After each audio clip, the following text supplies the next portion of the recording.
desejamos, Rei da Glória, toma o teu lugar. Te convidamos, te desejamos, Rei da Glória, toma o teu lugar. Te convidamos, te desejamos, Rei da Glória, toma o teu lugar. Te convidamos, te desejamos. Fidelidade leva a minha vida mais além do que eu possa imaginar. Muito além. Sei que não posso ver, e os teus olhos sobre mim me enchem de tua paz. Aleluia. Nós te louvamos, Senhor, e te adoramos nesse dia, Pai, na beleza da tua santidade. O livro de Isaías 6 diz que santo, santo, santo é o Senhor. Que a tua misericórdia permaneça em nós, Senhor, e que nós possamos todos os dias da nossa vida termos uma atitude de gratidão pela vida eterna que o Senhor nos deu e pela comunhão que o Senhor tem conosco, de eternidade em eternidade, em nome de Jesus. Vamos aplaudir o nosso Jesus. Senhor, esse aplauso é para o Senhor, Jesus. Esse aplauso é para o Senhor. Aleluia, aleluia, aleluia.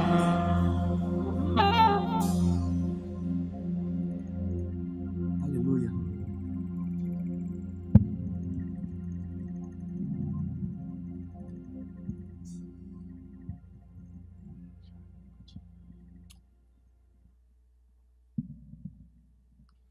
Bom dia, queridos, a graça e a paz. Quantos estão felizes com Jesus nessa manhã? Amém? Se você tiver liberdade, vira para o seu vizinho e fala assim: vai ficar bom, vai ficar melhor. Aleluia. Eu creio que é impossível você se expor à palavra do Senhor e não sair melhor. Eu cheguei à seguinte conclusão: quando você está num ambiente onde tem a glória de Deus, onde a palavra de Deus é ministrada, e você não sai melhor, é porque você não estava ali. O seu corpo estava, mas você não estava ali. É impossível você se expor à palavra do Senhor e não ser tocado por ela. É impossível você se expor à unção do Senhor e não ser tocado por ela. Eu aprendi que tem 40 centímetros que define e diferencia uma pessoa da outra. 40 centímetros. É a distância entre o cérebro e o coração. Quando a palavra de Deus é ministrada e você simplesmente mantém ela no seu cérebro, é uma informação. Mas quando você desce 40 centímetros e deixa ela cair no seu coração, ela se torna uma revelação. Essa é a diferença entre o Logos e o Rema. Essa é a diferença entre a palavra que você recebe na sua alma. Pastor, como é que eu sei que eu recebi a palavra da alma? É quando você tem necessidade de julgar a palavra. A Bíblia diz que nós precisamos avaliar a palavra. Os bereanos estavam ali para dar exemplo a respeito disso. Eu venho de uma formação acadêmica, teológica, e isso para mim é muito importante. Eu não suporto heresia. Mas eu descobri algo na minha vida pessoal, né? Que eu criei a minha tradição, eu criei a minha doutrina. Nem sempre a minha doutrina é a doutrina de Deus. Eu sou formação de muitas informações, ou seja, aquilo que pessoas fizeram. Eu sou uma pessoa bastante organizada, bastante sistemática. Eu gosto de botar gasolina no mesmo posto. Eu sou casado com a mesma mulher há 34 anos e vou morrer casado com ela. Está entendendo? Eu tenho dificuldade, eu não gosto de mudar móvel em casa. Vocês têm necessidade, eu sou tão sistemático em algumas coisas que eu não tenho nenhuma dificuldade de me arrumar. Por quê? Porque o meu cabide, a camisa e a calça estão no mesmo cabide. Eu quero essa aqui, eu pego aquela camisa, aquela calça, e eu boto aquela combinadinha assim, ó. Eu só mudo o cinto e o sapato. Então eu sou uma pessoa bastante sistemática. Eu herdei isso do meu pai. Mas sabe o que eu descobri em Deus? Que Deus é um Deus que ama arrumar o que está bagunçado. Mas Ele também ama bagunçar o que está arrumado demais.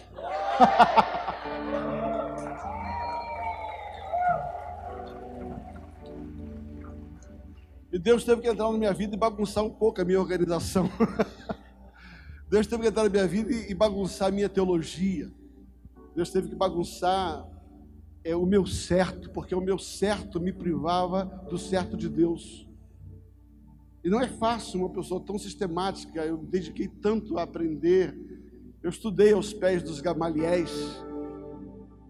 Mas eu falo como Paulo, tudo isso eu reputo como esterco, por causa da revelação de Cristo Jesus.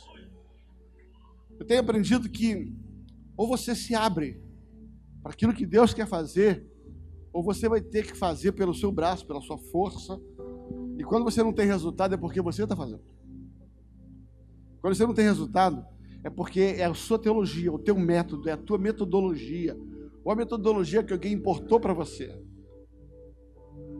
E aí, Deus não tem direito de entrar. Você forma uma caixinha e você coloca Deus dentro daquela caixinha. E eu criei muitas caixinhas, né? Eu criei muitas caixinhas para encaixotar Deus. E Deus, pela misericórdia dele, me fez casar com uma mulher penteca. Porque tem o pentecostal e tem o penteca. Que é tão pentecostal que não consegue terminar o que fala, viu? A glória é babá, xababá. O pentecostal é aquele que consegue terminar uma frase. O penteca é aquele que começa a falar e no meio já ora em língua. Imagina o tradicional, né? Um fariseu dos fariseus, né? Casado com a penteca. Querido, tem algumas coisas que só Deus faz. Só Deus faz. Eu descobri que as nossas diferenças, falando em unidade, as nossas diferenças, elas são um palco impressionante que Deus criou para manifestar a glória dele. O problema é que nós fazemos da nossa diferença um palco de guerra e não um palco de glória. Se eu pudesse chamar os 5 pastores, as 5 igrejas que estão organizando aqui, botar esses pastores aqui, um por um. Eles estão 5, estão aí? Estão 5 aí? Vem cá, os 5 pastores aqui de Campo Grande. Se não tiver, vem 4, vem 3, vem cá. Vamos pegar essas 3 igrejas aqui, só para você entender. Eu ainda vou pregar, tá? Vem cá, por gentileza. Chega aqui. Só para você entender algo. Tá? Pastor, me diga... me diga, primeiro, qual a cor que você gosta? Azul. Escuro, preto. Azul. Tá? Você nasceu onde? Miranda. Fênix, Paraná. Corumbá. Tá. Uma coisa para você. Qual é a sua profissão fora pastor? Você faz o que além de ser pastor? Advogado. Açougueiro. Auditor fiscal. Você viu quanta semelhança?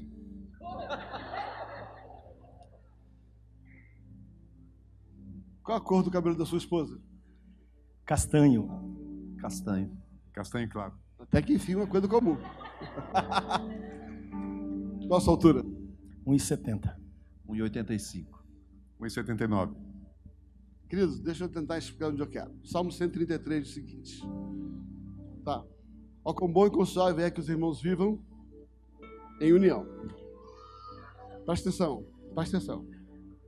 Porque essa união em Deus, repita comigo, ela é como um óleo. Diga assim, a união, para se entender ela, você tem que entender o óleo. A união é como um óleo. Tá? Ó, quão bom que os irmãos vivem em união, porque a união é como óleo. Que tipo de óleo? O óleo que foi lançado sobre a cabeça de Arão, que desceu para a barba, que desceu para a gola, que desceu para a veste. Então, ele identifica que tipo de óleo. Ele fala, mas essa união também é como o orvalho que desce do Monte Hebron. Eu tenho aprendido algo sobre união. E Deus me trouxe uma palavra a respeito de união. Primeiro, só tem 2 maneiras de vocês andarem unidos. Só tem 2 maneiras de andarem unidos. Tá? Respeito e humildade. Ouça, só tem 2 maneiras de você andar unido. Quando você tem respeito e quando você tem humildade. O que é o respeito? Respeito, porque apesar de sermos diferentes, nós nos completamos. Não é porque eu não tenho aquela qualidade, não é porque eu não tenho 1,90 m, 1,80 m, eu sou pior ou melhor que ele. Isso fica muito claro quando Paulo fala a respeito do corpo de Cristo. E Deus começou a me levar muito a pensar a respeito desse salmo. E se você for olhar, quando Deus ele ordena fazer o óleo da unção de Arão, está ali, Deus determinando, principalmente Deuteronômio, você vai ver isso. Ele vai mandar pegar 4 essências: o cálamo, a cássia, a canela e esqueci o outro. Ele pega 4 essências. E eu tive o trabalho de fazer uma pesquisa. Qual foi a minha pesquisa? Qual era a origem? Aonde nasceu cada uma dessas essências? Segundo, qual o tamanho da árvore ou da folha? Segundo, qual é a cor do seu fruto? Segundo, qual o ambiente? E sabe o que eu descobri, queridos? Que cada uma dessas 4 essências, elas são de origem de lugares diferentes, elas são de tamanhos diferentes, elas dão floração diferente, elas têm frutos diferentes, elas têm cheiro diferente. E Deus começou a falar comigo. Sabe o que ele fez? Ele pegou tudo que é diferente. Ele pegou tudo que é diferente e falou assim: é na diferença que eu vou fazer unidade.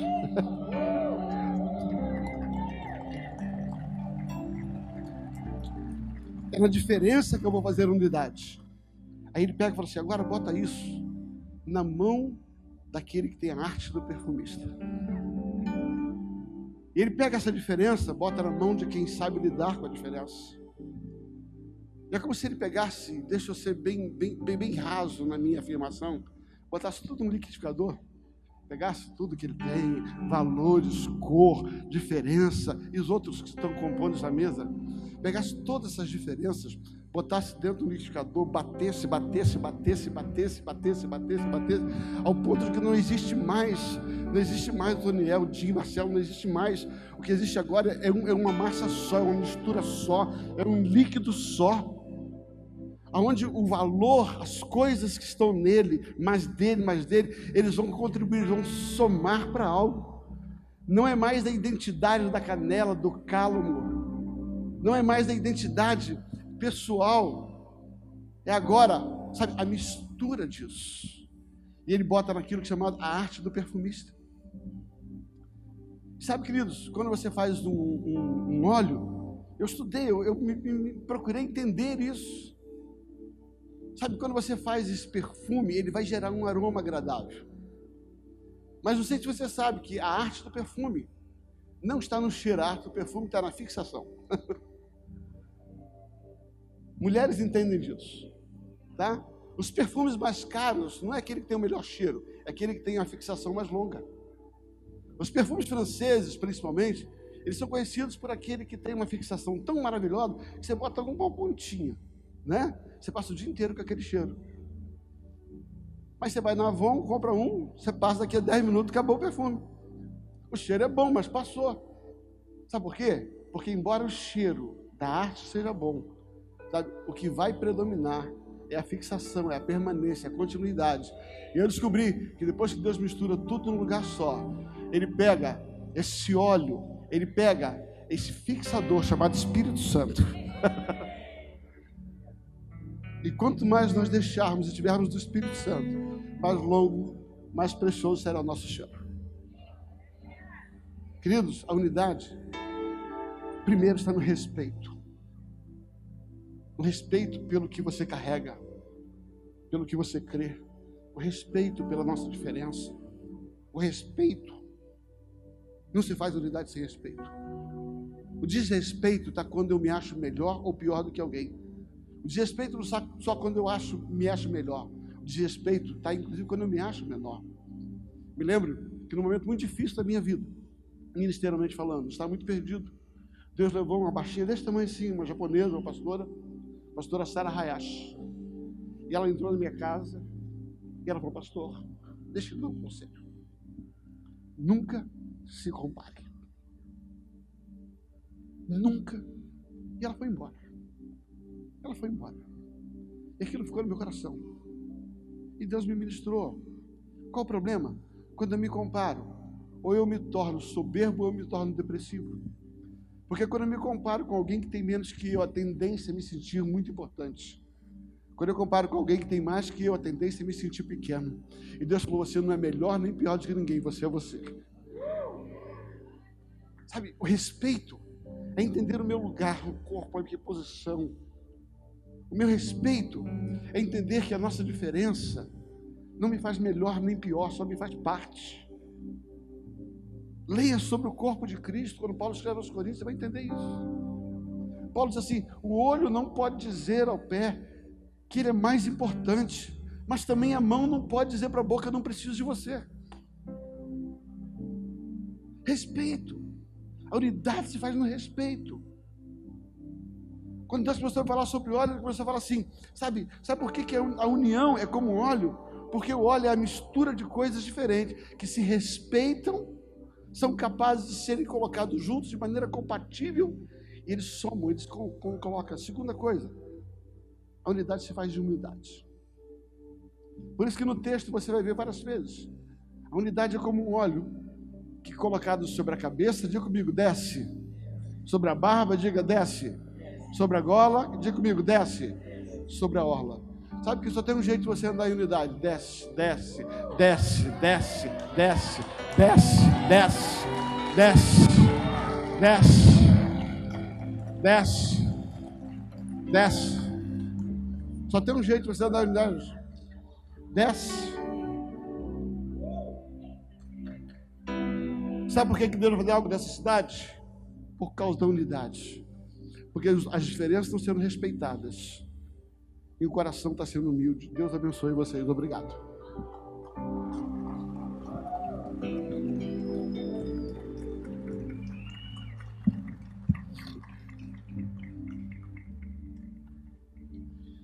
Aleluia. Glória a Deus. Percebeu o que Deus está fazendo essa manhã nesse lugar, queridos? Aleluia, amém. Queridos, eu quero nessa manhã dividir com você não uma informação, mas eu quero ajudar você a entender uma das coisas para mim mais fundamentais que nós precisamos entender no ministério.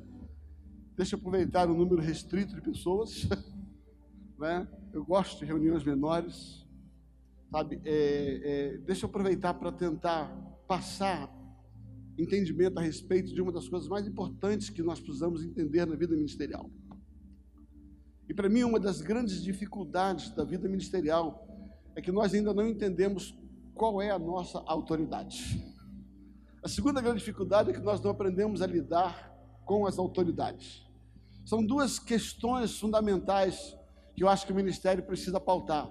Primeiro, como é que eu entendo? Qual é a minha autoridade? Porque nós temos muita informação sobre isso. Mas muitas coisas não são claras, porque nós não entendemos a forma como Deus constitui a nossa autoridade. Como Deus estabeleceu a nossa autoridade. Outra coisa é a dificuldade que nós temos de lidar com pessoas em posição de autoridade. Mas eu não quero me deter na segunda questão, quero me deter nessa manhã. Algo muito importante, você sabe o nível de autoridade que está sobre a sua vida? Se nós queremos fazer uma revolução nessa nação, se queremos fazer uma revolução nesta cidade, se nós queremos fazer uma revolução nesse estado, nós vamos ter que entender a nossa autoridade. A nossa autoridade. A autoridade que está sobre a nossa vida. E essa autoridade nada mais é do que algo que Deus colocou em nós. E é por isso que eu quero ler com você dois textos que são muito usados no momento de evangelização. Você o conhece bem, Mateus capítulo 28. Não, vamos começar. Marcos. Não, vamos começar com Mateus capítulo 28.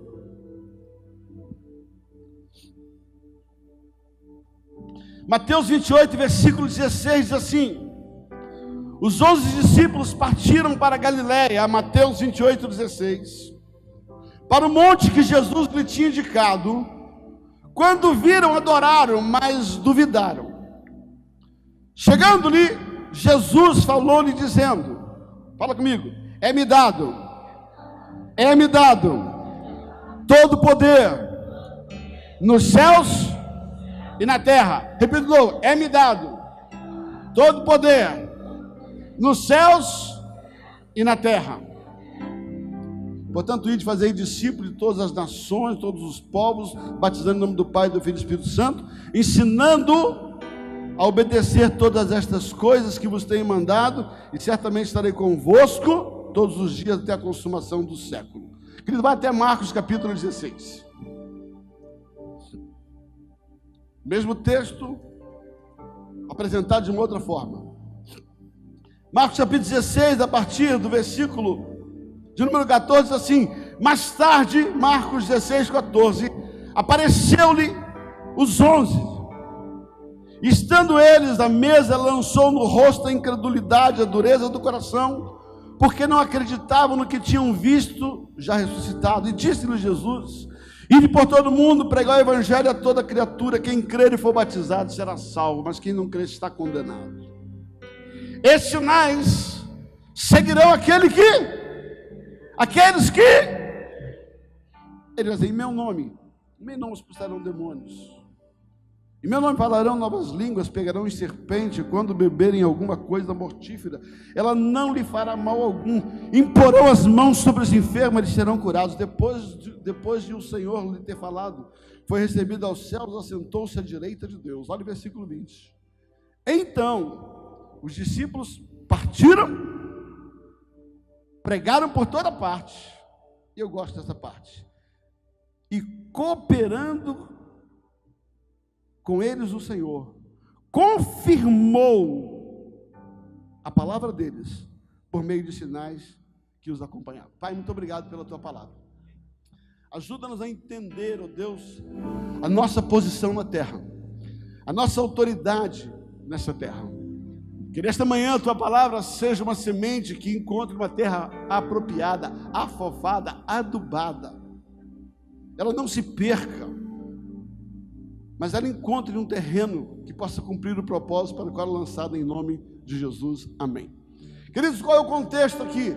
Presta atenção. Jesus veio, cumpriu seu ministério, 3 anos e meio, morre, ressuscita, aparece para os discípulos, passa 40 dias com os discípulos, e próximo da sua ida, próximo do seu recolhimento para o seu lugar de origem, Jesus chama os seus discípulos, e ele fala uma expressão que ali está em Mateus, muito forte. Ele diz assim, em Marcos, assim, sabe, porque toda autoridade me é dada nos céus e toda autoridade me é dada na terra.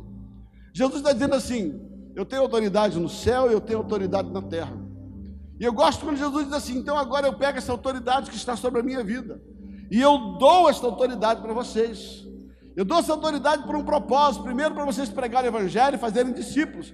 Depois, para vocês usarem essa autoridade, você vai para o outro texto de Marcos, você vai usar essa autoridade para todo tipo de dano, desfazer a artimanha das trevas, desfazer as doenças, desfazer a enfermidade, acabar com o domínio da autoridade demoníaca. Jesus está falando sobre a autoridade. Os 2 textos estão falando que a única maneira de nós andarmos nestas verdades, pregarmos o evangelho, é quando nós entendemos a nossa autoridade. Sim, nós, para entender a nossa autoridade, precisamos entender da origem, precisamos entender como é que nós somos criados, por que nós somos criados, e por que Jesus, neste momento, passa isso. Eu quero fazer uma rápida, 2 cadeiras aqui, por gentileza. 2 cadeiras aqui.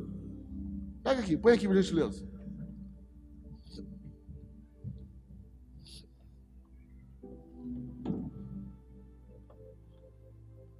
Por gentileza, eu vou dar a minha imaginação santificada. O que é isso? Aquilo que não está escrito, mas muito bem poderia ser assim, ok?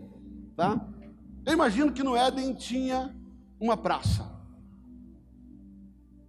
Não está na Bíblia, ok? Isso é minha imaginação. E nessa praça, pastores, tinha 2 banquinhos. Tinha 2 banquinhos. Pastor, de onde parte essa tua interpretação? Tá? A Bíblia diz, nós vimos o pastor Otônio falar, que no final da tarde, no cair da tarde, Deus vinha estar com o homem. Então existia um lugar onde Deus se encontrava com o homem na virada do dia. Existia um lugar marcado, não era em qualquer lugar. Havia um lugar que Deus vinha e falava com o homem. E você sabe a história Deus, ele forma todas as coisas. Deus passa 7 dias estabelecendo a terra. E logo em seguida, em Gênesis capítulo 1, versículo 26, Deus então dá a comissão do homem. Depois que ele forma o homem, ele dá o propósito pelo qual o homem existe. Ele diz assim: façamos o homem a nossa imagem, a nossa semelhança, homem e mulher, macho e fêmea os fez. E disse-lhe o Senhor, preste atenção, qual é a primeira ordem que Deus deu para o homem? Qual foi a razão pela qual o homem foi criado? Depois que Deus criou todo o universo, depois que Deus criou a terra, depois que Deus restaurou o caos, Deus cria o homem e diz assim: olha, eu vou fazer o homem, e o homem tem uma função, o homem tem uma missão, e Deus estabelece a missão do homem em Gênesis capítulo 1, versículo 28, ele diz assim: olha, vocês têm uma missão, eu vou criar o homem e a mulher, não só o homem e a mulher, macho e fêmea os criou, e disse no Senhor: frutificai, fala comigo, frutificai. Primeira missão de você foi gerado para dar fruto. Foi a primeira ordem de Deus para a humanidade, frutificar. Segundo, multiplicai. Diga, multiplicai. Diga assim, terceiro, enchei a terra. E o quarto diz assim, governe sobre ela, sujeitai-a. Fala assim, frutificar, multiplicar, encher a terra e governá-la. Querido, você foi criado para governar essa terra. Nós fomos criados por Deus para ter autoridade sobre a terra e governar sobre ela, sujeitar ela, dar ordem sobre ela. Por gentileza, entenda, eu quero construir um pensamento, não me perca, eu não quero perder você. A razão pela qual Deus nos criou foi para exercer autoridade sobre a terra. Foi para exercer autoridade, foi para influenciar a terra, foi para sujeitar a terra. Aí você entende o Salmo 115, versículo 16. O Salmo 115, versículo 16 diz assim: os céus são os céus do Senhor. Fala comigo, os céus são os céus do Senhor. Mas a terra, de novo, mais a terra, faz o ato profético, mostra assim, diz assim, mais a terra, diga assim, mais a terra, Ele deu aos filhos dos homens. Diga assim, os céus são do Senhor, ninguém toca no céu, mas a terra é do homem, é dos filhos de Deus. A terra Deus deu para mim.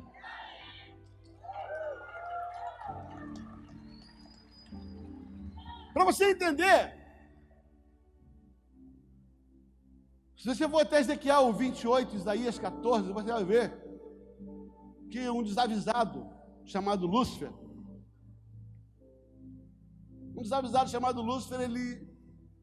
ele achou que ele podia mexer com o céu.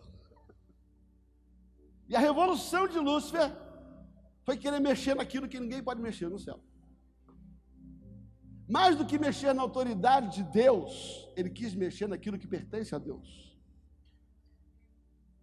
E toda vez que alguém quer mexer naquilo que pertence a Deus, vai entrar debaixo de juízo. Por isso, eu como pastor, e aqui vem uma palavra aos meus amigos pastores, não toque na igreja, porque a igreja é de Deus. Quando você mexe naquilo que é de Deus, você vai entrar no juízo de Deus. E esta rebelião, quando você mexe com a igreja, é a mesma que Satanás teve quando quis mexer naquilo que pertence a Deus. Quando Satanás quis mexer, com Lúcifer quis mexer naquilo que pertencia a Deus, Deus falou assim, o céu é meu, ninguém toca nele. Esse é o meu pedaço, aqui mando eu.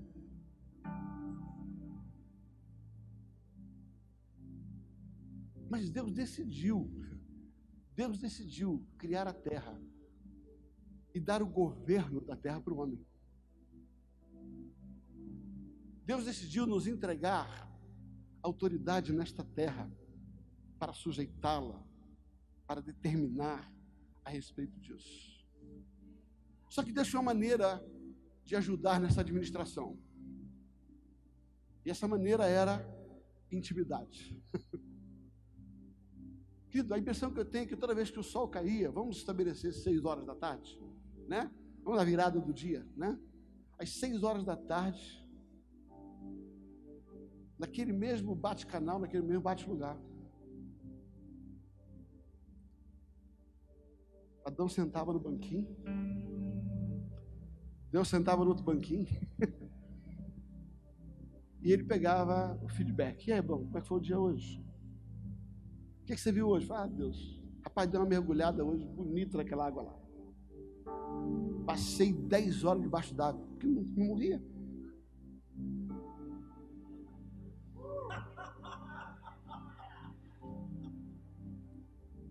E aí Deus, eu vi um troço desse tamanho grandão, eu fiquei pensando, como é que eu vou dar nome a esse bicho aqui? Eu já sei, baleia. Né? A impressão que eu tenho é que nessa conversa, sabe, do fim da tarde, Deus administrava o governo do homem. Adão, tá bom, fechado, concordo, sabe? E Adão, então, debaixo dessa orientação de Deus, naquele lugar, naquele jardim, sabe? Todo fim de tarde, Deus estava ali para conversar sobre o que Adão fazia com a autoridade que ele tinha.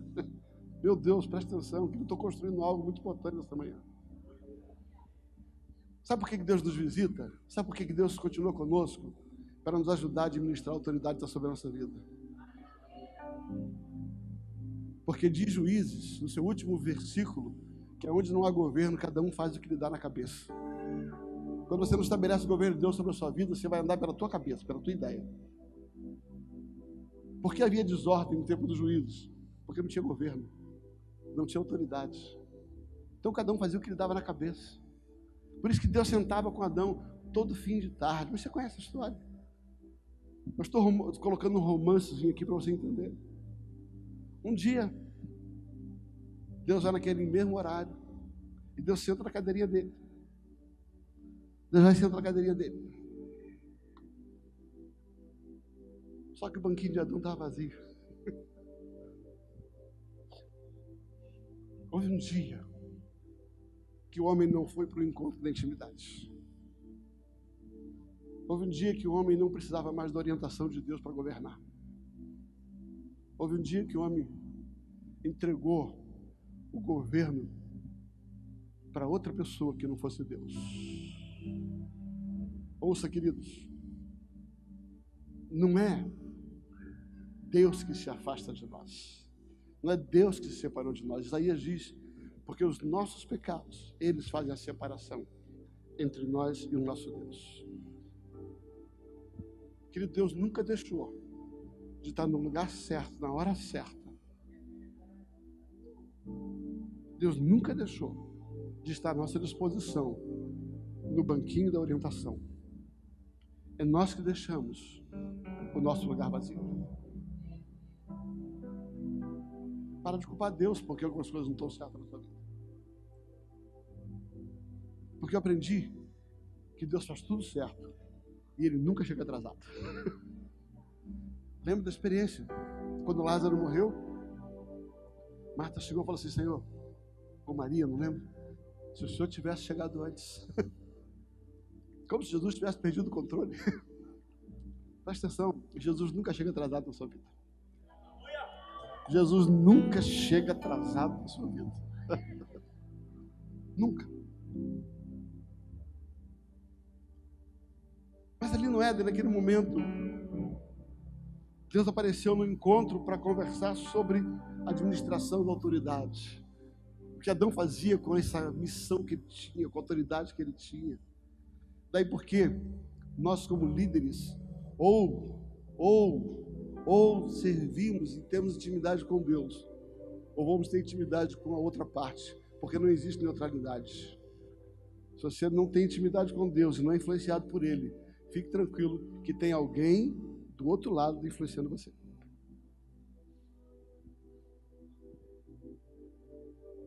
E a pergunta é quem está influenciando as suas decisões, a sua autoridade.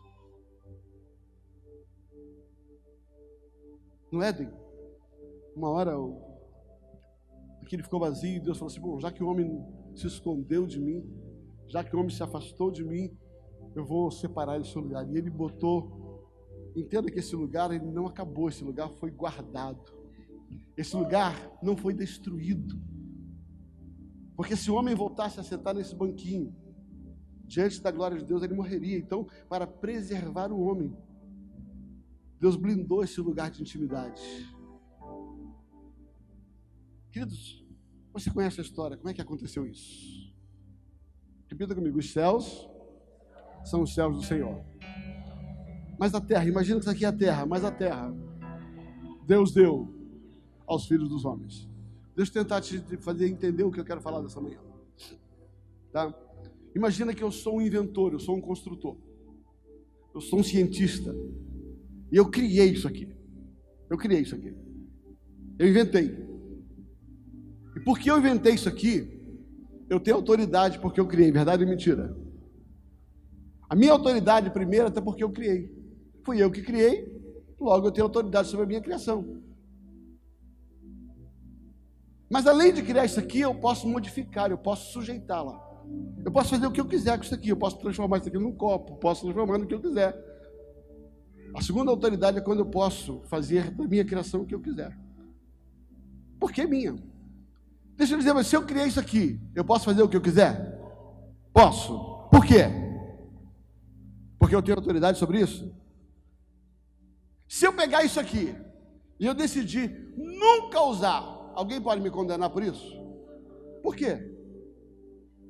Porque é meu. É meu, eu faço o que eu quero. Eu posso nunca usar. Se eu quiser pegar isso aqui e eu decidir destruir isso aqui, pá, pá. Você pode até não gostar, mas alguém pode me condenar porque eu destruí o que era meu? Por quê? Porque é meu. Agora, se eu quiser pegar isso aqui, tá? Chegadinho, vem cá, por gentileza. Eu disse assim: pastor Dinho, isso aqui é meu. Mas pelo nosso longo tempo de amizade, pelas muitas vezes que eu dormi naquele quarto gostoso da sua casa, né? Pelo carinho que você me tratou quando eu pisei nessa cidade, quero te honrar por isso. Sabe, eu quero dar para você. A partir do instante que eu fiz isso, que eu dei para o Dinho, quem é a autoridade sobre essa criação?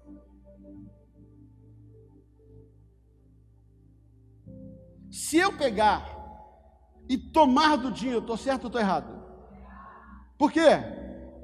Porque eu dei para ele. Se eu dei para ele, e eu quiser fazer alguma coisa aqui, eu preciso pedir a ele a permissão. Eu preciso dizer assim: Dinho, você me permite, embora eu tenha criado, mas eu dei para você, eu quero fazer alguma intervenção, quero fazer uma ação nisso aqui.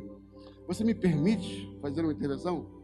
Se o Dinho disser sim, senhor, eu posso fazer. Se o Dinho disser não, eu não posso fazer, porque agora é dele, eu dei para ele. Presta aqui para a gentileza. Diga assim: os céus, Deus nunca deu para ninguém. Mas a terra, Deus deu aos filhos dos homens. Agora você vai entender algo. Amós capítulo 3. Amós capítulo 3, versículo 7. Amós capítulo 3, versículo 7. Se usa muito equivocadamente, muitas vezes, esse termo. A Bíblia diz assim: Deus não fará. Meu Deus, você não está entendendo o nível de responsabilidade? Deus não fará nada na terra se ele não encontrar uma autoridade a quem ele confia um segredo e ele lhe permite que faça. Sabe o que Amós está falando? Que a partir do instante que a terra passou a ser do homem, Deus não pode intervir na terra se a autoridade na terra não lhe der direito para isso.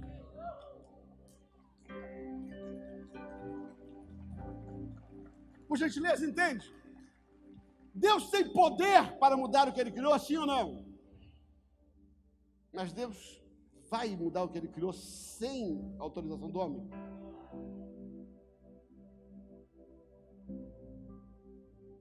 Não se trata de poder, se trata de respeito à autoridade que ele estabeleceu. A partir do instante que Deus deu a terra aos filhos dos homens, deu uma missão, Gênesis 1, capítulo 26 a 28, e ele comissionou o homem, deu autoridade sobre o homem, para que ele pudesse governar a criação.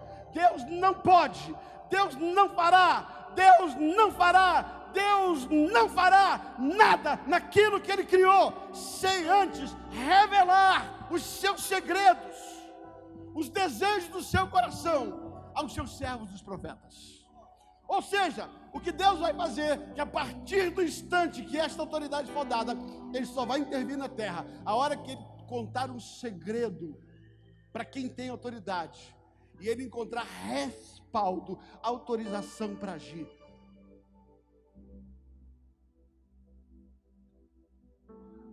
A Bíblia diz que Deus vela em cumprir a sua palavra. É isso que Deus está falando, Ele é íntegro. Deixa você entender um pouco melhor. Um dia, Deus olha essa criação e diz assim: deu ruim. Virou bagunça. Não estou aguentando esse trem não. Deus era mineiro. Aí Deus fala assim: rapaz, eu preciso mexer naquele trem não. Eu tenho poder para mexer, mas eu preciso de autorização para mexer. Porque eu tenho autoridade, mas não tenho autorização. Aí Deus revela um segredo. Deus chama um homem chamado Noé. E se você quer entender direitinho o que eu estou falando, vai a Hebreus capítulo 11. E a Bíblia vai dizer assim: e Noé, sendo divinamente avisado das coisas que ainda iam acontecer. Presta atenção, me acompanha, por favor. O que Deus revelou para Noé era um segredo. Era um segredo que não tinha acontecido ainda. A Bíblia diz que Deus olhou para Noé e revelou algo que ainda ia acontecer. Era um segredo que estava no céu com ele. Era um desejo do coração dele. Por isso que Amós diz assim: Deus não fará nada sem revelar os seus segredos. Aí Deus chega e diz assim: Noé, eu tenho um segredinho para te contar. Estou cansado dessa galera aí, vou matar todo mundo.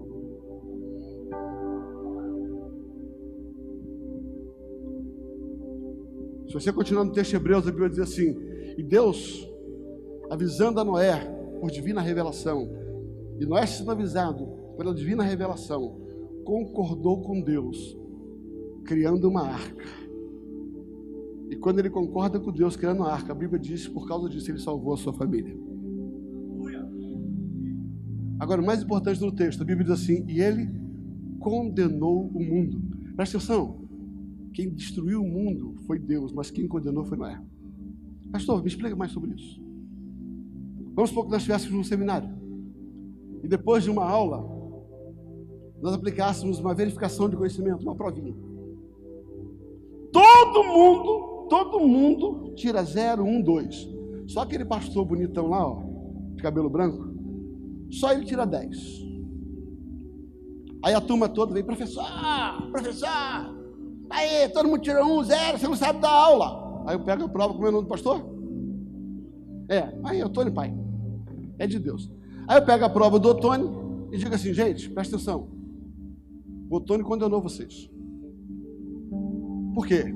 Se uma pessoa entendeu e tirou 10, condena todos os demais preguiçosos que não quiseram estudar.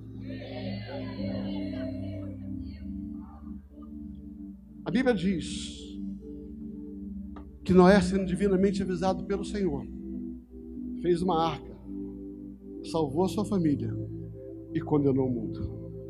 O que ele está dizendo é: porque Noé podia obedecer, qualquer um podia obedecer. Então, quem destruiu a terra foi Deus, mas quem autorizou foi Noé.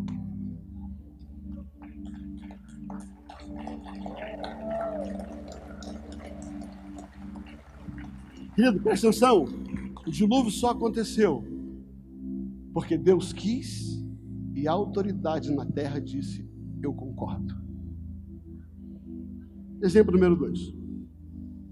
Um dia, Deus chama Abraão, está lá no capítulo 19, e assim começa o capítulo 19, diz assim: ocultarei eu de Abraão alguma coisa? O texto é esse aqui, ó. Ocultarei eu de Abraão alguma coisa? Presta atenção, ele diz assim: tem um segredo no meu coração que eu não posso ocultar de Abraão. Ocultarei eu de Abraão alguma coisa? Aí Deus fala um segredinho para Abraão: Abraão, estou cansado de Sodoma e Gomorra, vou destruir essa raça toda. Abraão olha aquele trem, pensa e fala assim: Senhor, é o seguinte, vamos fazer um acordo? Se tiver 50 lá, o senhor não destrói? A impressão que eu tenho é que Deus coçou a cabeça. Falou: rapaz, como é que eu vou como é que eu vou destruir se esse cara não deixar? Ele diz assim: tá bom, Abraão. Aí Abraão coça a cabeça. Agora, a vez de Abraão coçar, falou: 50 tem não, aquela turma é muito ruim. E aí ele decide fazer uma segunda proposta para Deus, diz assim: Deus, e se tiver 45? E se tiver 40? E se tiver 35? E se tiver 30? Ouça o que eu vou dizer para você. Sodoma e Gomorra só foi destruído porque Abraão parou de negociar. Porque enquanto Abraão estabeleceu o critério da destruição, o critério da ação de Deus na terra, enquanto Abraão estabeleceu o critério pelo qual ele concordava que Deus agisse na terra, Deus disse: ok. Quando Abraão parou de negociar, quando Abraão disse: tá bom, Deus, eu concordo, agora o Senhor pode intervir na terra. Deus não fará nada na terra sem encontrar um profeta que diga: eu concordo, porque a autoridade na terra está sobre a vida dos homens. Terceiro exemplo. Deus chama Moisés leva a turma e começa a andar. Um dia Deus chega e diz: Moisés, tem um segredinho para te contar. Estou cansado dessa galera aí. De novo? Cansado. E agora tem o seguinte: eu vou destruir todo mundo e vou começar tudo de novo com você. Moisés diz assim: neca de catipiripe. Eu não concordo. Olha o que o Senhor prometeu para Abraão. Se arrepende. E a Bíblia diz que Deus não pôde destruir. Meu Deus do céu.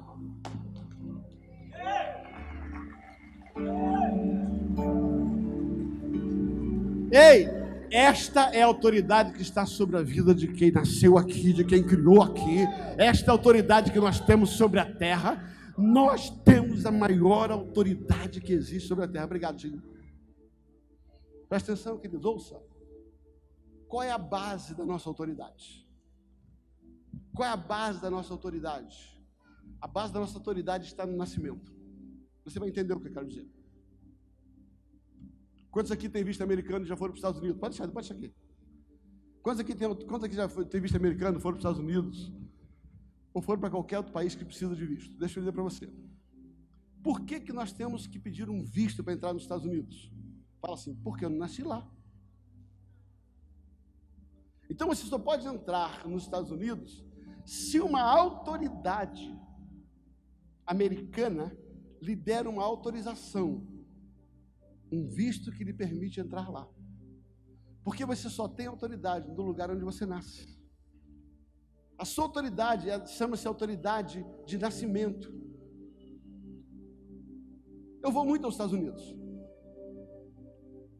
Querido, o melhor momento da viagem para mim é quando eu volto. E vou dizer para você por quê. Porque quando eu vou é um terror. Eu tenho que entrar naquela fila miserenta, com aquela instabilidade. Será que o cara vai deixar eu entrar? Será que o cara vai mandar de volta? Querido, eu já fui umas 40 vezes ou mais para os Estados Unidos. Eu tenho uma filha que estuda lá no IHOP, e eu vou vê-la com frequência. Eu vou 2 a 3 vezes por ano nos Estados Unidos. Mas não tem uma única vez que eu passo por aquela imigração que eu não fico assim: será que o cara vai deixar eu entrar? Porque se o cara lá, aquele guardinha que nasceu lá, disser assim: não quero que você entre, eu vou voltar. Sabe por quê? Porque eu não posso entrar numa terra que eu não nasci sem ter autorização de quem tem autoridade. Eu amo voltar dos Estados Unidos, porque a minha vingança é essa. Quando eu chego, os gringos tudo está na fila, e eu passo, e quando eu passo, a polícia diz assim: ei, eu digo: sou brazuca, nasci aqui, eu entro e saio a hora que eu quiser, essa terra é minha, eu mando nela, e ninguém pode me impedir de agir nela.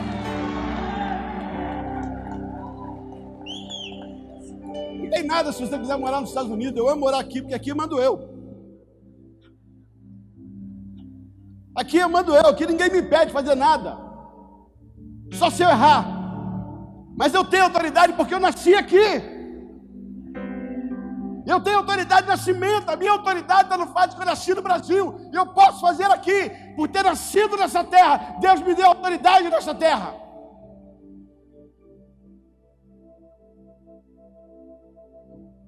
Agora você vai entender algo muito precioso.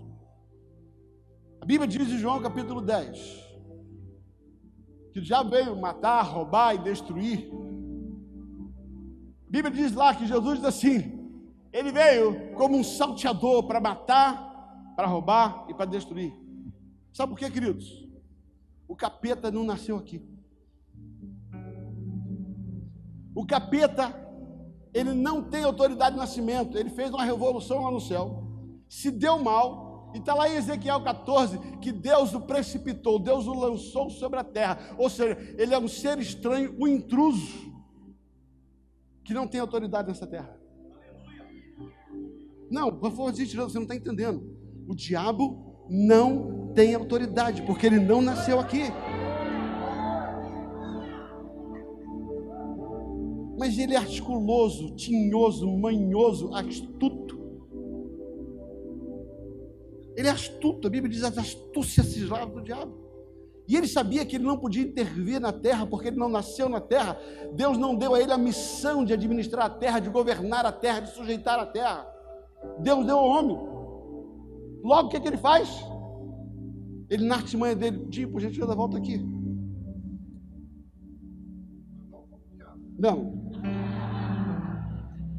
Davi, me ajuda aqui, Davi, vem cá.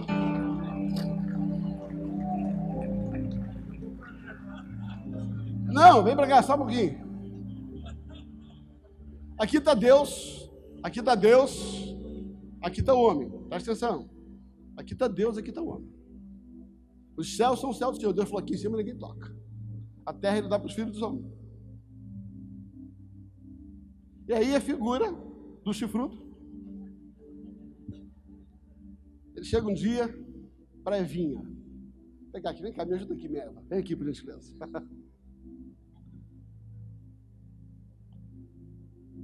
Um dia o astuto chega para Eva e diz assim, tem uma proposta para te fazer, sabe? Vocês dois têm autoridade, então tem uma proposta para te fazer. Acontece o seguinte, ouve os meus conselhos, não o conselho de Deus. Obedeça o que eu te digo e não o que Deus te diz.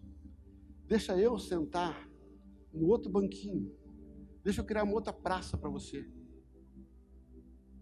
Eu tenho um lugarzinho para você, onde eu e você vamos conversar. Agora você vai conversar com Deus. E aí, diz assim, me obedece. Me obedece, você vai ver. E essa mulher, então, ela pega, conversa com o marido dela, e os dois juntos,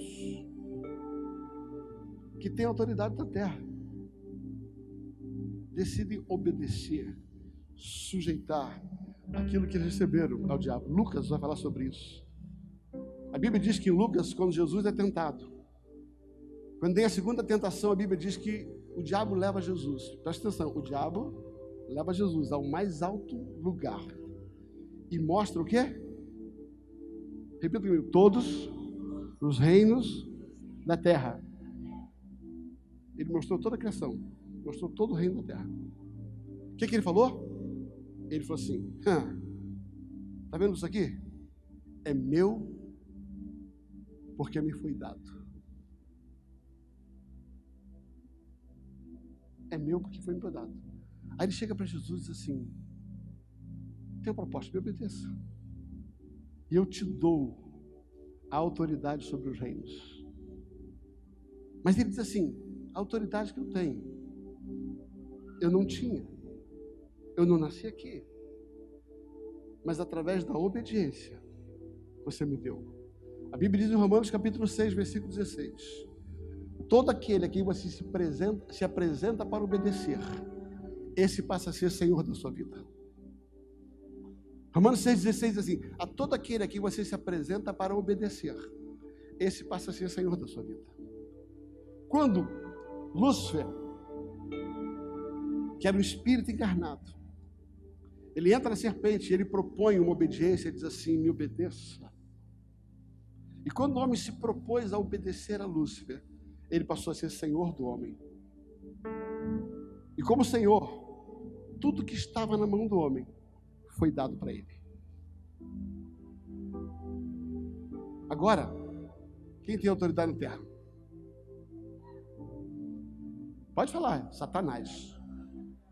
Satanás, o capeta, o chifrudo, o vermelhão. Por quê? Porque foi dada autoridade para ele pela obediência. E é por isso que o diabo podia matar, roubar e destruir, e Deus nunca fez nada com ele. Por quê? Porque ele matava, roubava e destruía o que lhe pertencia por autoridade. Por isso que ele matava as pessoas na terra, por isso que ele destruía as pessoas na terra. Você quer entender melhor isso? Deixa eu tentar lhe colocar. Vocês podem ficar um pouquinho aqui? Tá? Pode? Tá? Deixa eu ver se você está entendendo algo. Jó capítulo 1 vai falar um pouco sobre o funcionamento do judiciário no céu. Não sei se temos aqui alguns judiciários, mas existe um tribunal no céu. A Bíblia diz que Deus é o justo juiz. Não é isso? Então há um juiz na terra, há um juiz no céu. A Bíblia diz que o diabo, ele é o acusador dos irmãos, ele é o promotor público que vai trazer a acusação. E a Bíblia diz em 1 João que Jesus é o nosso advogado, o nosso defensor.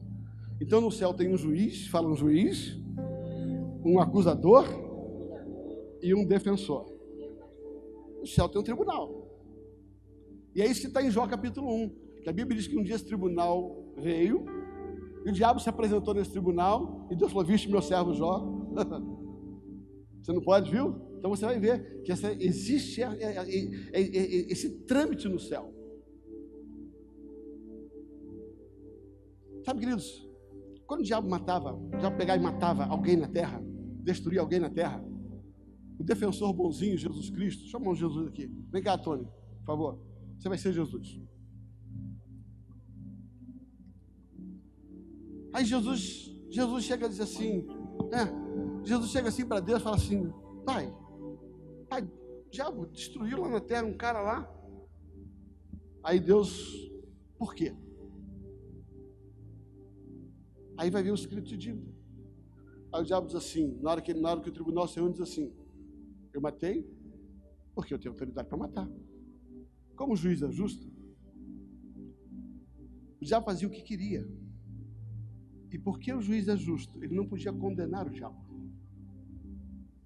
Ele não podia reter a mão do diabo. Ele não podia impedir a destruição que o diabo fazia na terra. Por quê? Porque a autoridade tinha sido dada para o diabo. Sendo assim, tudo que aconteceu do pecado de Adão até a morte e ressurreição de Jesus era que o diabo podia fazer a festa que ele queria. Ele era chamado o Deus desse século, o príncipe desse mundo, o governante autoritário.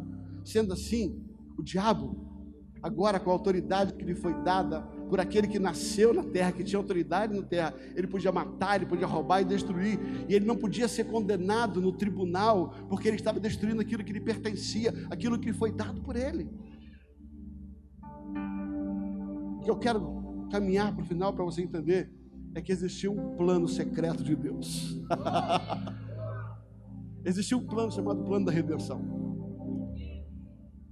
E sabe o que acontece? E Deus estabeleceu esse plano no dia que ele fez uma reunião Deus fez uma reunião entre o homem, a mulher e o diabo. Jesus fica ali no cantinho lá, Jesus vai lá, vem cá. Aí Deus chega e começa a prestação de conta. Fala assim: Adão, vacilou, cara, entregou a autoridade. Adão, sim senhor, sim senhor. Então você vai pagar um preço. Vai trabalhar, vagabundo. Do suor do teu rosto você vai sofrer. Agora, se vira, mané. Tá? Se vira nos 30. O problema é seu. Tá? E o diabo só... Ele chega para a mulher e fala assim: você vai fazer o seguinte, tá?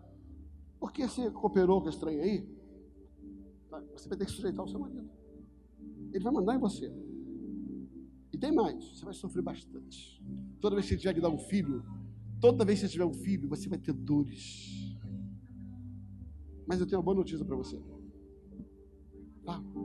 Da tua semente, preste atenção, por gentileza, da tua semente vai nascer aquele que vai esmagar a cabeça da serpente.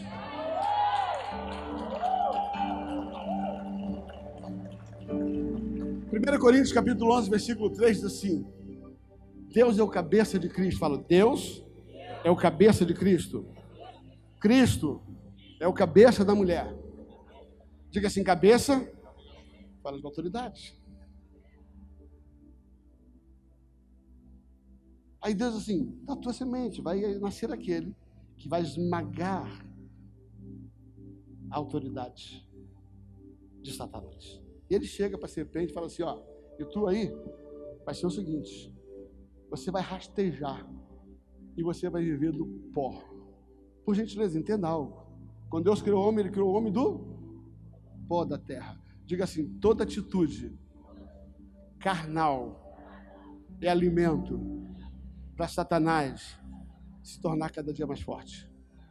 Deus estabelece assim, é o pecado que vai fortalecer o diabo e a santidade vai matar ele de fome.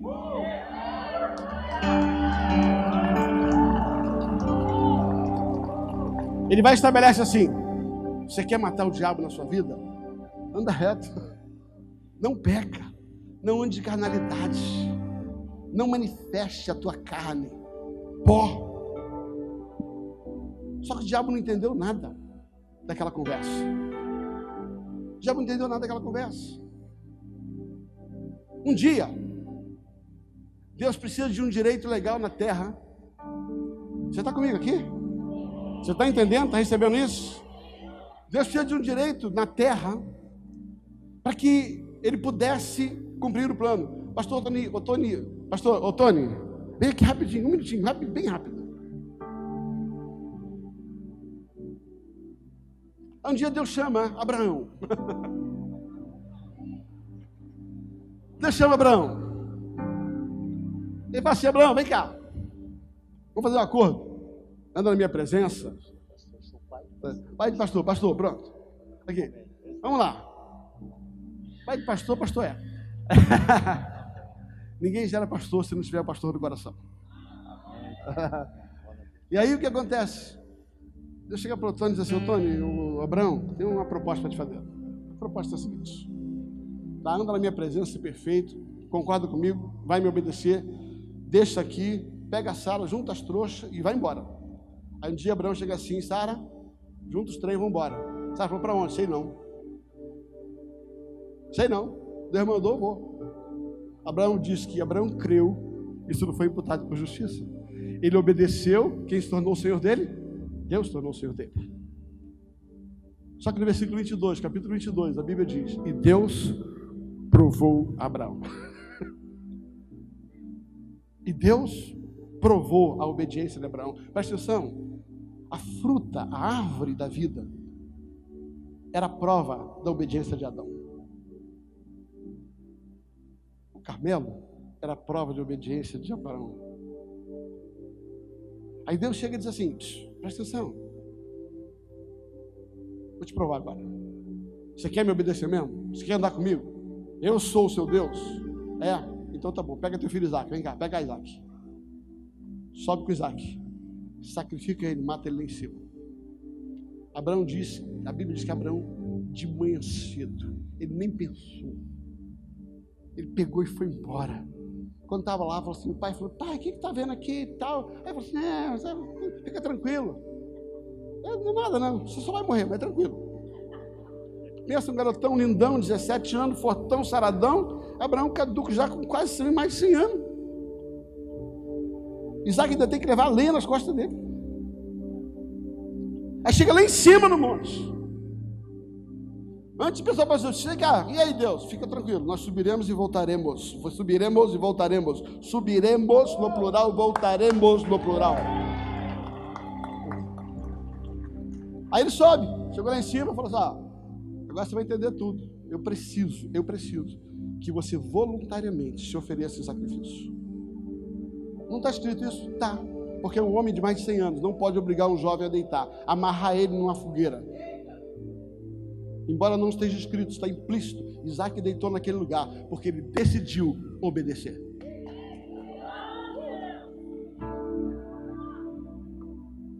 Quando Isaac está naquele lugar deitado, imagina se isso não é obediência de Isaac. Todo mundo fala de obediência de Abraão, eu penso na obediência de Isaac. Porque ele vê o pai levantar o cutelo e ele continua: eu vou obedecer, ainda que eu morra, eu vou obedecer. Querido, ouça, eu descobri algo, que a obediência libera a voz de Deus. Se você não percebeu, aquela foi a primeira vez que Isaac ouviu Deus bradar. Quando você obedece, Deus fala com você. Isaac está no altar deitado, decidiu obedecer. Abraão pega o cutelo. Quando ele pega o cutelo para baixar, o céu brada e Deus diz: Abraão, agora sei que temes ao meu nome. Pelo amor de Deus, Abraão largou a família, largou tudo. Abraão creu, sabe? E agora, por quê? Porque era a prova final, querido. Era a última prova. Agora sei que temes ao meu nome. E sabe o que ele diz? Sabe, Abraão, porque tu não me negaste o teu único filho, eu não te negarei o meu único filho.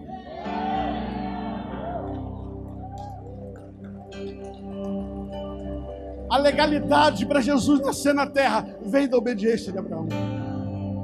Foi Abraão que disse: tá bom, Deus, eu te oferto o meu único filho. Deus falou: agora, diabo, eu tenho legalidade para mandar meu filho na terra.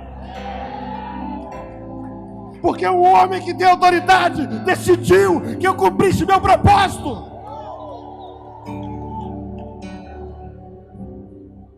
E Abraão legaliza o nascimento de Jesus. Abraão autoriza que os céus venham para a terra. Mas Jesus não podia ser lançado por terra, porque se ele lançasse por terra, ele não teria autoridade, porque ele não nasceu aqui. Ele não podia nascer do homem, porque o homem era semente corrompida. E como semente corrompida, toda descendência era descendência corrompida. E essa descendência pertencia ao diabo. Toda semente de Adão, o diabo podia matar, roubar e destruir. Ele matava quem ele queria, e o juiz não podia condená-lo, porque ele estava destruindo a semente de Adão, que deu para ele autoridade para isso. Jesus tinha que vir e tinha que nascer como homem, mas não podia nascer da semente do homem. Por isso que Deus diz lá no Éden, da semente da mulher. Presta atenção, querido. A palavra semente é a palavra sêmen. Que vida.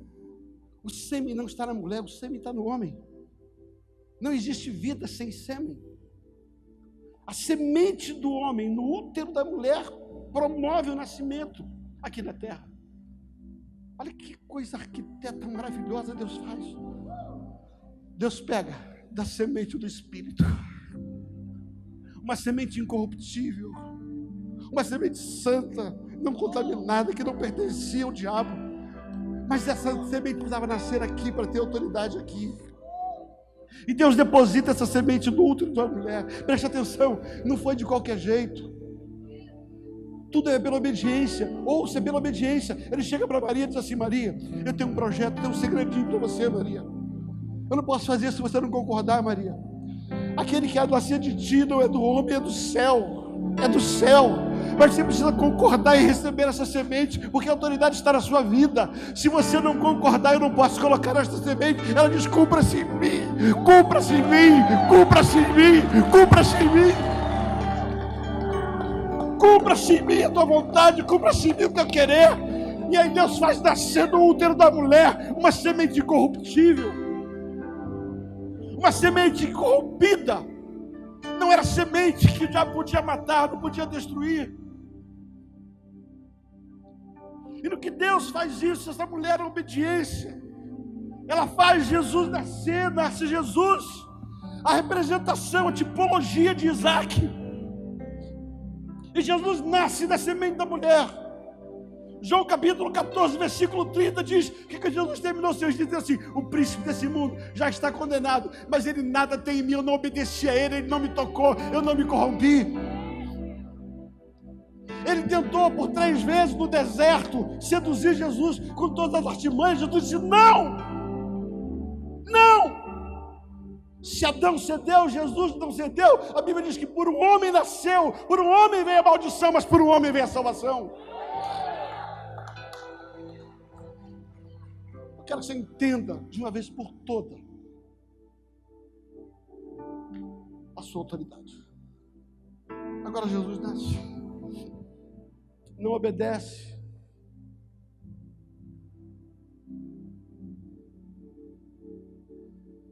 Um dia ele chega para os seus discípulos assim: agora é chegada a minha hora. E Jesus se oferece, porque ele diz assim, ele diz para a autoridade: ninguém pode tirar minha vida, eu dou. O diabo não pode tirar minha vida, eu dou. Ele não tem autoridade sobre mim, porque eu não me sujeitei por obediência, logo ele não é meu Senhor. Eu dou a minha vida, eu dou a minha vida. Se você não entendeu por que você é salvo, hoje você vai entender. Jesus se ofereceu como oferta de libação, como sacrifício vivo. E ele se oferece na cruz do Calvário, e ele olha para baixo, olha aquilo lá, olha a humanidade, olha a tortura, ele olha para o céu e fala: Pai, sabe aquele projeto lá do Éden? Está feito. Está consumado. Sabe aquilo que eu prometi no Éden? Sabe que a semente da mulher vai esmagar? Pronto, Senhor, está pronto. Essa é a hora. Essa é a hora. Senhor, está consumado. Está pronto. Terminou. Terminei.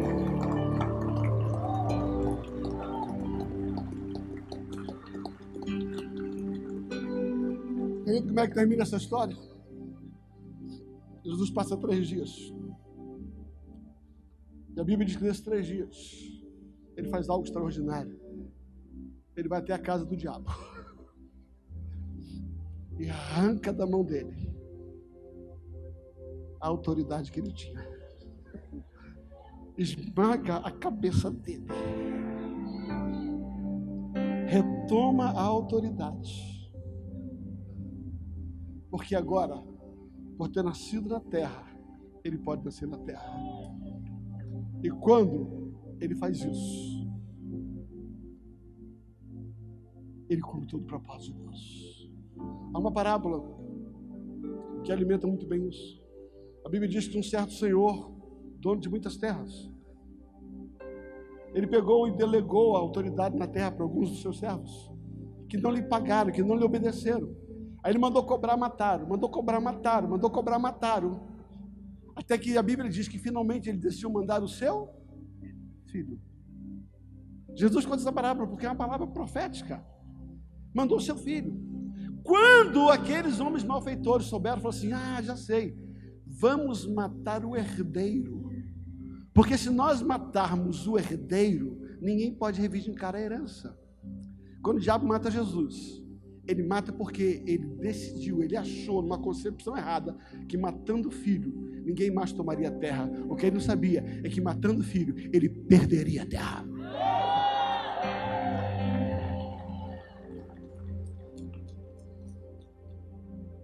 E quando ele mata Jesus, o tribunal reúne lá em cima de novo. O tribunal reúne lá em cima de novo. E alguém grita: mataram alguém lá na terra! Até aqui ele podia matar, roubar e destruir, e ele tinha um escrito de dívida. O juiz não podia condená-lo, porque ele estava destruindo aquilo que lhe pertencia, a semente corrompida. Só que nesse dia o tribunal se reúne. E alguém grita: mataram alguém na terra. Aí o juiz, na sua serenidade, chega para o diabo e diz assim: justifica. Cadê o escrito de dívida? Cadê a legalidade para que você possa matar ele? O diabo procura. Jesus não pertencia a ele. Jesus não era semente corrompida. Jesus não obedeceu. E ele começa a procurar e começa a não achar. Aí diz assim: você não tem? Tá bom, o príncipe desse mundo, já que está condenado, porque ele matou um inocente, agora ele pode condenar. Agora eu posso tirar dele a autoridade. Agora ele está vencido. Agora ele cometeu um erro. Agora ele matou o que não podia matar.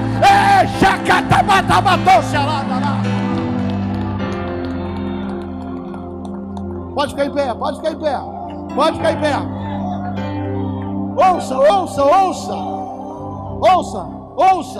Ouça, preste atenção. O diabo cometeu um erro, glorioso erro. Ele matou um inocente. Ele matou um inocente. Deus tinha tramado isso desde a queda do homem. Precisava nascer na terra alguém que não pertencia a ele, para que ele pudesse cometer um delito, um assassinato. E a partir daquele assassinato, o juiz da sua justiça podia condenar ele. Você matou um inocente, agora você está roubado, agora você está condenado. E quando Jesus vai lá e toma dele a autoridade, ele esmaga a cabeça. Agora eu termino como eu comecei. Eu termino onde eu comecei. Jesus está terminando seus dias e está para voltar para os céus. E ele diz assim: toda autoridade, toda autoridade me é dada no céu, porque eu nunca perdi.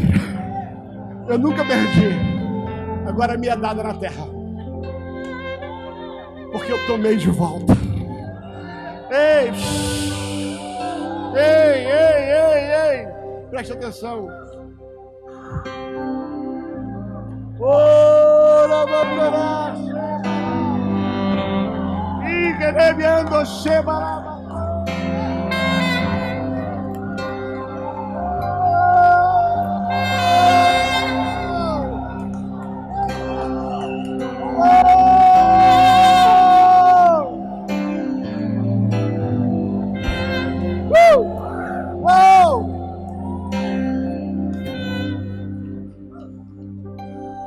Agora a pergunta é: o que Jesus vai fazer com essa autoridade? O que Jesus vai fazer com essa autoridade?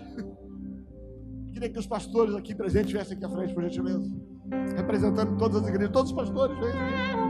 Se você é pastor, está aí, vem para cá também. Doutor Tiago está aí? De Sinop? Por gentileza, pastores e pastoras, vem aqui à frente. Vem aqui, por gentileza, fique aqui, atrás do público. Pastores, pastoras, presbíteros que lideram a igreja, vem aqui à frente. Vem aqui à frente, vem aqui à frente.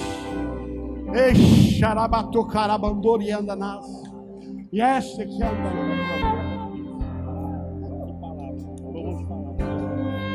E ando chequere para. Vai adorando, vai adorando, vai adorando. Vai adorando o Senhor, vai adorando o Senhor. E barando chebarato coriando de paz. E barando cote de bianda nada baixo cos. E ai, eu não barai, eu tô querendo bianda lá. Ei, queridos, estamos diante de um momento profético. Porque o povo perece, porque lhe falta entendimento, conhecimento. Não conhecimento, não informação, mas conhecimento de uma verdade revelada. Não é o quanto você sabe, mas é o quanto está dentro de você e te posiciona nas suas decisões, nas suas atitudes. Aí Jesus pega e diz assim: toda autoridade, toda autoridade, toda autoridade. Assim nós começamos, assim nós terminamos. Toda autoridade me é dada no céu. Eu nunca perdi, mas agora, pelo plano da redenção, pelo resgate, pela minha vida, eu tomo a autoridade da terra. E agora, diante desta autoridade,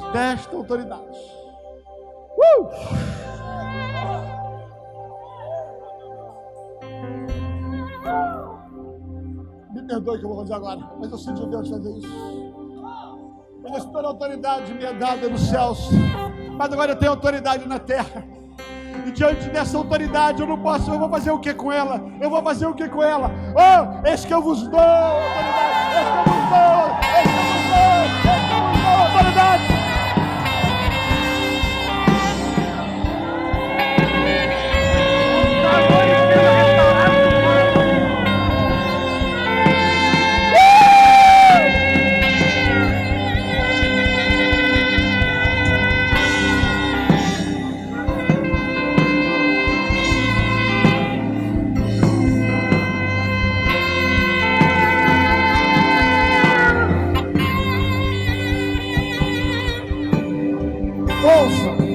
Ouça.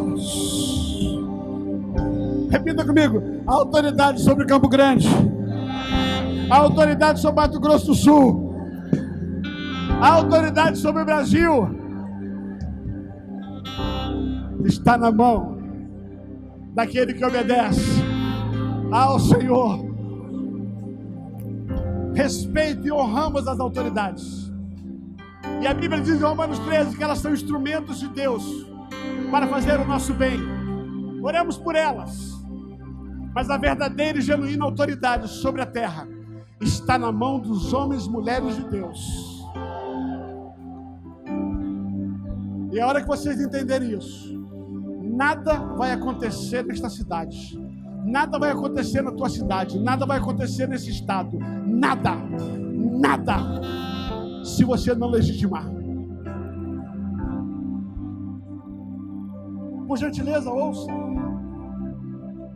A estratégia do diabo hoje é a mesma do passado. É a mesma do passado. Ele vem com propostas ardilosas para você obedecer a ele. É a mesma proposta nos dias de hoje. Mas entenda que se com Cristo nós morremos, com Cristo nós ressuscitamos. E o nosso caminho é de andar de um degrau de glória a outro degrau de glória. Por gentileza, erga a mão de vocês aqui. Eu quero abençoar a vida dessas autoridades eclesiásticas. Estenda para cá a sua mão, por gentileza, Senhor. Eu declaro que hoje o Senhor traz uma consciência do que é autoridade, do poder que está nas nossas mãos. Senhor Deus, o Senhor hoje nos ensina a respeito da autoridade, do plano de redenção. Se por Adão entrou a maldição, a perdição, por Jesus foi resgatada a autoridade. E Jesus nos concedeu esta autoridade. E agora estamos debaixo de uma missão. Ir por todo mundo, ir por esta cidade, ir por esse estado, ir por essa nação, ir pelos países, pregando o evangelho das boas novas, dizendo: Jesus é autoridade, a terra pertence ao Senhor, a terra pertence ao Senhor, a terra pertence ao Senhor. O Brasil não é de um partido político, o Brasil não é da Assembleia Legislativa, o Brasil é do Senhor Jesus.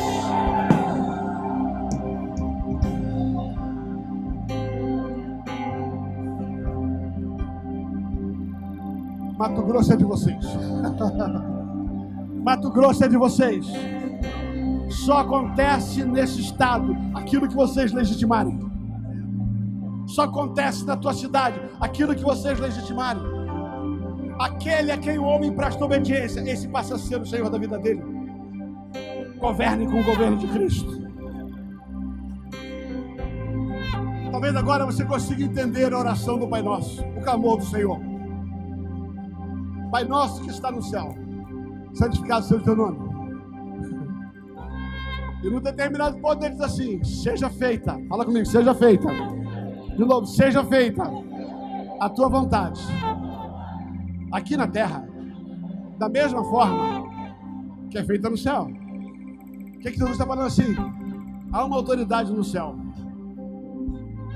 Mas para Deus fazer autoridade aqui na terra, você precisa entender a oração do Pai Nosso. Eu preciso legitimar que essa vontade do céu seja feita pela minha obediência aqui na terra. Isso é a oração do Pai Nosso. Pai, em nome de Jesus, nós abençoamos essas autoridades eclesiásticas, judiciárias, legislativas. Pai, nós legitimamos, ó Deus, a autoridade está sobre cada pessoa, não só sobre os ministros, mas sobre cada líder. E nós declaramos que o Senhor será o Deus, o nosso governante. Em o nome de Jesus. Agora grita assim: Senhor, o governo resgatado por Jesus, entregue na minha mão, será cumprido com decência, com temor, com reverência, com santidade e, acima de tudo, com obediência. Deus abençoe.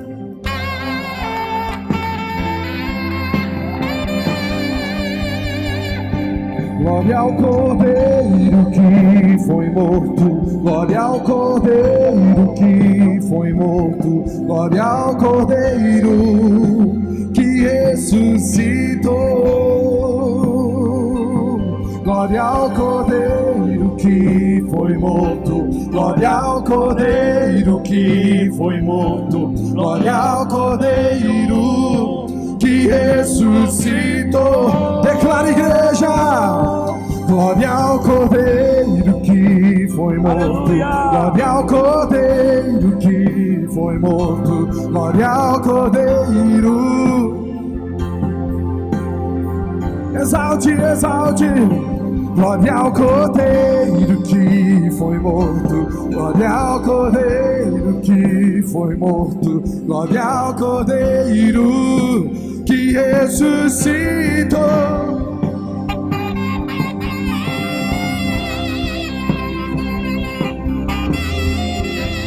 Aleluia!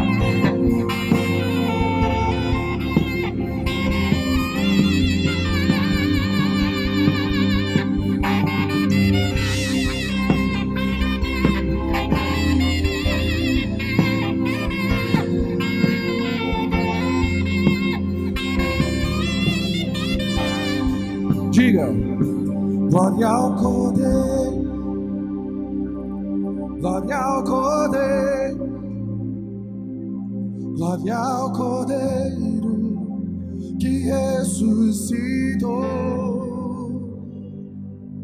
glória ao Cordeiro que foi morto, glória ao Cordeiro que foi morto, glória ao Cordeiro que ressuscitou.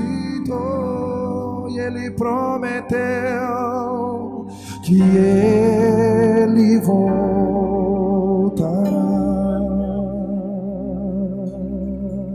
Ele voltará. Ele voltará.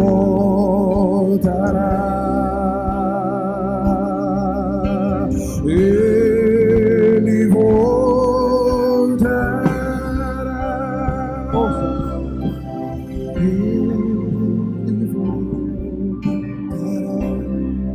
Quando eu dobrei meu joelho para agradecer ao Senhor, o Senhor me fez lembrar. A Bíblia diz que depois que Jesus morreu, ressuscitou e deu a missão para a igreja, Ele também deu autoridade sobre serpentes, escorpiões. Só que eu amo como termina o texto. A Bíblia diz que eles saíram e eles pregaram. O texto começa a dizer que primeiro eles eram incrédulos, mas Jesus traz uma revelação para eles sobre a autoridade. E eles entendem a revelação e eles saem para pregar o Evangelho. A Bíblia diz que eles saíram e pregaram o Evangelho. Só que o texto termina: quando eles entenderam e obedeceram, a Bíblia diz, cooperava com ele o Senhor. Sabe quando é que os milagres vão começar a ser atados? Quando você entender a sua autoridade, exercê-la, e o Senhor vai cooperar, e os milagres vão acontecer em nome de Jesus. Aleluia. Aleluia. Nós te adoramos, Senhor, nós te louvamos, te agradecemos por esse momento de tanta intimidade, de tanta glória, de tão mover do seu Espírito tão real, tão forte, Senhor, que a gente na verdade não quer ir embora. Nós queremos ficar aqui porque a tua glória está onde o teu povo se reúne com temor e reverência ao teu santo nome. Nós te agradecemos, Senhor, porque o Senhor é bom. O tempo todo o Senhor é bom. Então nós te louvamos e te agradecemos. Eu quero, igreja, só lembrá-los que à noite nós teremos mais um evento, o fechamento do Famintos.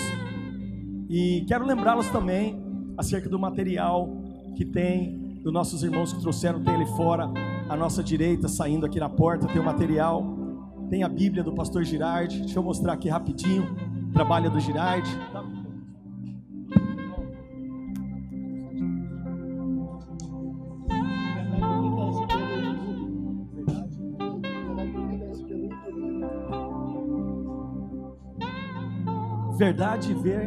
Verdade e Vir, pastor. Verdade e Vida SP no YouTube. Material do pastor Djalma Toledo é todo gratuito na internet. Olha a Bíblia que o pastor Girardi faz. Tá lá na frente, na entrada. Se você quiser um desenho especial na tua Bíblia, para uma capa de couro para proteger, esse material é do Girardi. Ele faz esse material, tá lá fora.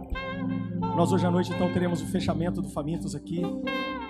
Traga as pessoas que você entende que precisa de Jesus. Deixa eu te dar um Deixa eu dar uma revelação do céu aqui. Todos nós precisamos de Jesus. Amém? Então nós nos despedimos agora na graça do nosso Senhor Jesus Cristo, no amor de Deus e na doce e maravilhosa comunhão do Espírito Santo que habita em nós. E a igreja diz assim: amém, aleluia.